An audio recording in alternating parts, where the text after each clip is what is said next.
پاکستان اسی وقت بن گیا تھا جب پہلا ہندو مسلمان ہوا تھا۔ اسی لیے کہا جاتا ہے کہ پاکستان ایک نظریاتی مملکت ہے جس کی بنیاد کلمہ طیبہ پر رکھی گئی ہے۔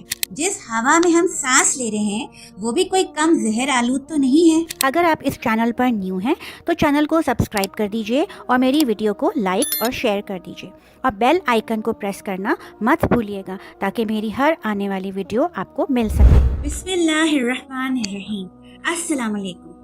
قائد اعظم رحمۃ اللہ علیہ نے ایک موقع پر ارشاد فرمایا تھا کہ پاکستان اسی وقت بن گیا تھا جب پہلا ہندو مسلمان ہوا تھا، یعنی جب انسان نے اللہ تعالیٰ کی وحدانیت اور حقانیت کو پہچان لیا، قرآن حدیث اور سنت کے مطابق اپنی زندگی گزارنے کا فیصلہ کر لیا، تو اسے ایسے زمین کے ٹکڑے کی ضرورت محسوس ہوئی جہاں وہ قرآن حدیث اور سنت کے مطابق اپنی روایات اور معاشرت کے مطابق آزادی کے ساتھ زندگی گزار سکے۔ لیکن بر صغیر میں، یعنی جو علاقہ آج کل انڈیا، پاکستان اور بنگلہ دیش کہلاتا ہے، اس میں ایسا ممکن نہ تھا، کیونکہ وہاں مسلمانوں کے ساتھ ساتھ ہندوؤں کی بھی ایک بہت بڑی تعداد آباد تھی۔ ہندو اور مسلمان دو قطعی مختلف قومیں ہیں۔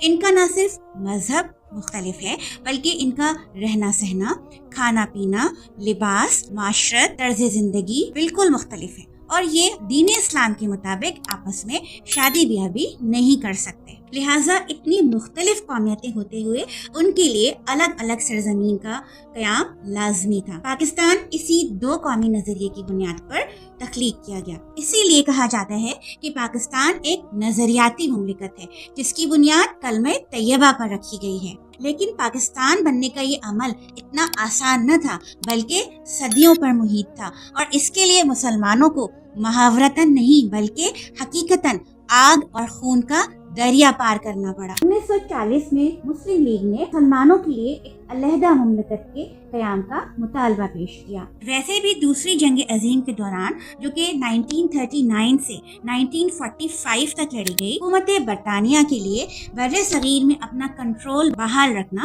مشکل ہو گیا۔ اس دوران مسلم لیگ نے قائد اعظم کی قیادت میں بھرپور جدوجہد کی اور بالآخر 1947 میں پاکستان کا قیام عمل میں آیا۔ لیکن پاکستان کی یہ بدقسمتی رہی ہے کہ یہ قیام سے لے کر اب تک قیادت کے بحران کا شکار رہا ہے۔ یہی وجہ ہے کہ نہ کوئی حکومت چل سکی ہے اور نہ ہی اس کو چلنے دیا گیا ہے۔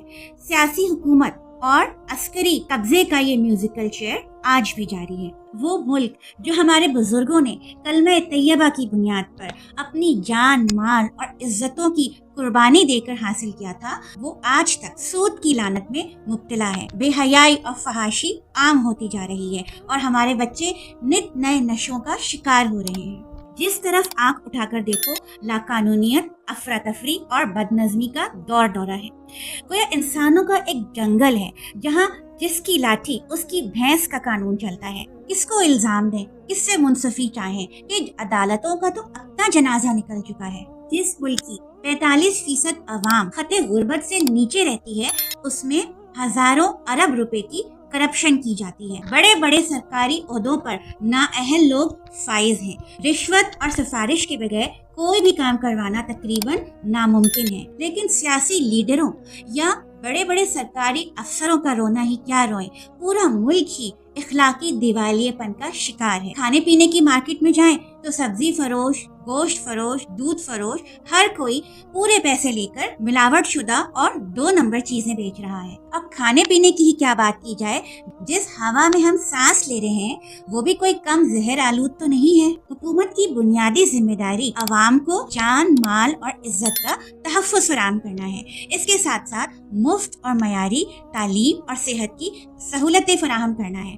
لیکن حکومت ان تمام شعبوں میں بری طرح ناکام نظر آتی ہے، اور سب سے بڑی ستم ظریفی تو یہ ہے کہ حکومت کو ان شعبوں میں ناکامی کا کچھ ایسا غم بھی نہیں ہے۔ گھر سے باہر نکلو تو ٹوٹی پھوٹی سڑکیں، بے ہنگم ٹریفک، کچرے کے ڈھیر اور ابلتے ہوئے گٹر آپ کا استقبال کرتے ہیں۔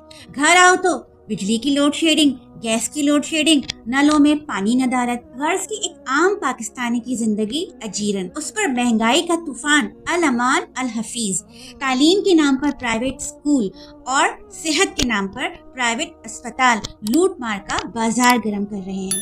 کسان اپنے ساتھ ہونے والے ظلم اور زیادتی پر احتجاج کر رہے ہیں تو صنعتی ترقی کا بھٹا بیٹھا ہوا ہے، نوکریاں ملتی نہیں، روزگار چلتا نہیں، اور اگر چل پڑے تو اس پر اچانک سے بھاری ٹیکس لگا دیا جاتا ہے۔ یہی وجہ ہے کہ آج پاکستان میں صرف وہی لوگ رہ رہے ہیں جو کسی مجبوری کی وجہ سے پاکستان چھوڑ کر نہیں جا سکتے، ورنہ اگر آپ کسی عام نوجوان سے پوچھیں تو وہ آپ کو یہی جواب دے گا کہ کون اس جنجال پورے میں رہنا چاہتا ہے۔ ان سب حالات کو دیکھ کر ہماری جنریشن کے لوگ جو کہ اپنی بچپن اور نوجوانی سے پاکستان کی محبت میں گرفتار ہیں، سخت کوفت اور کڑھن کا شکار رہتے ہیں۔ پاکستان سے باہر جانا ہو تو وہاں کے جانوروں کا لائف سٹائل دیکھ کر رشک آتا ہے، بلکہ جیلسی محسوس ہوتی ہے۔ لیکن کیا ان سارے مسائل کا حل یہ ہے کہ ہم اسی طرح جلتے کڑتے رہیں، دوسروں پر الزام لگاتے رہیں، یا زیادہ سے زیادہ 14 اگست والے دن اپنے گھر پر پاکستان کا جھنڈا لہرا کر اپنا فرض ادا کر دیں؟ لیکن اس کا ایک پازیٹیو سلیوشن یا حل بھی تو ہو سکتا ہے، یعنی کہ ہر پاکستانی اپنا اپنا کردار اپنی حیثیت کے مطابق ادا کرنے کی کوشش کرے۔ مثلا جب ہم گھر سے باہر نکلتے ہیں تو سب سے زیادہ کوفت ہمیں کن باتوں پر ہوتی ہے؟ بے ہنگم ٹریفک اور گندگی سے۔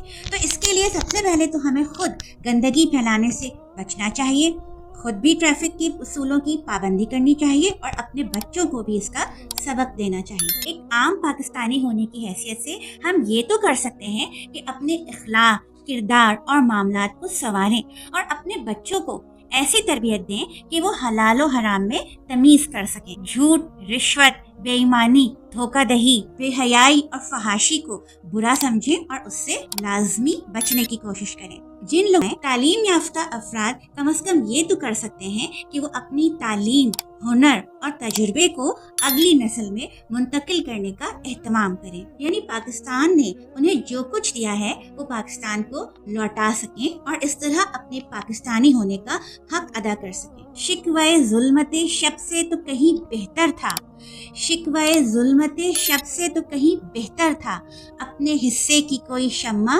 جلاتے جا